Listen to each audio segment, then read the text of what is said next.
बिलाखिर बिल्ली जो है वो थैले से बाहर आ ही गई। ये जो मुलाकातें हो रही थी और इससे पहले कि चमगोइयाँ होती और हम देखते हैं कि जी कयास सराइयाँ मफरूज़े गढ़े जाते, तो बिलावल भुट्टो साहब जो हैं उन्होंने एक ट्वीट कर दी और उसमें उन्होंने बता दिया कि जो शहबाज शरीफ साहब सदर आसिफ अली जरदारी से मिले हैं उसमें हुआ क्या है।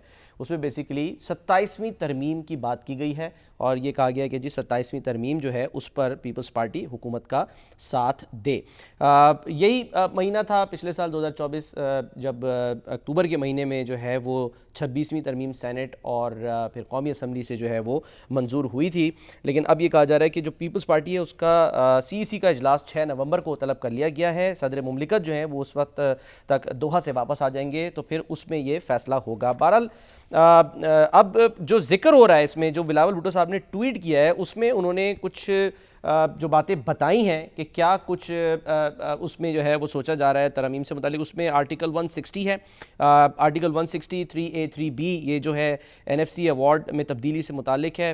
18वीं तरमीम में ये दोनों शिकें जो हैं वो इंट्रोड्यूस कराई गई थी और इसी तरह आर्टिकल 191A है जो कि आइनी बेंच का क़याम जिसके तहत जो है वो अमल में आया था और अब इसमें मज़ीद तरमीम करके आइनी अदालतों के क़याम की बात की जा रही है। फिर आर्टिकल 200 है जजेस के ट्रांसफ़र के इख्तियार से मुतालिक, आर्टिकल 213 है चीफ इलेक्शन कमिश्नर की तैनाती से मुतालिक।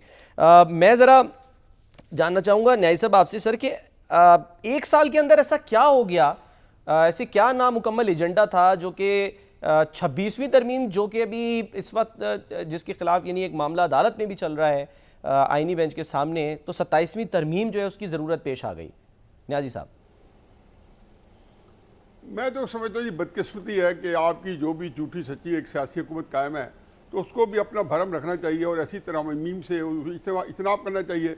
ये आइन के ऊपर ये एक बट्टा है। मेरा नहीं ख्याल है कोई बंदा जो है, कोई डेमोक्रेट जो है या कोई एक सेन जो जूरिस्ट है वो इसको अप्रिशिएट करेगा इन तरामीम को। वो किसी तौर पे किसी मुल्क में जहाँ पे सही मानों में एक पार्लिमानी जमहूरियत कायम है वो इसकी गुंजाइश जो है वहाँ पे बहुत कम बनती है। लेकिन हमारे सियासतदान जो है अरसा दराज से जब भी कभी हुकूमत में आए हैं खुद अपने तौर पे अपने लिए एक वो जाल तैयार करते हैं, फिर उसी में फंस जाते हैं, फिर उसके पूरी इक़्तिदार में जाने के बाद उसी के अंदर बिलबिला रहे होते हैं। पहले तो मैं आपको ये बात बता दूँ, ये बात नोट कर लें कि ये वो लोग जब इक़्तिदार से दूर जाएंगे तो हकीकत है कि 26 और 27वीं और उसके बाद 28वीं तरामीम जो भी लाएंगे वो इनके अपने गले का फंदा बनेगी और इन्हीं को लेकर बैठेगी।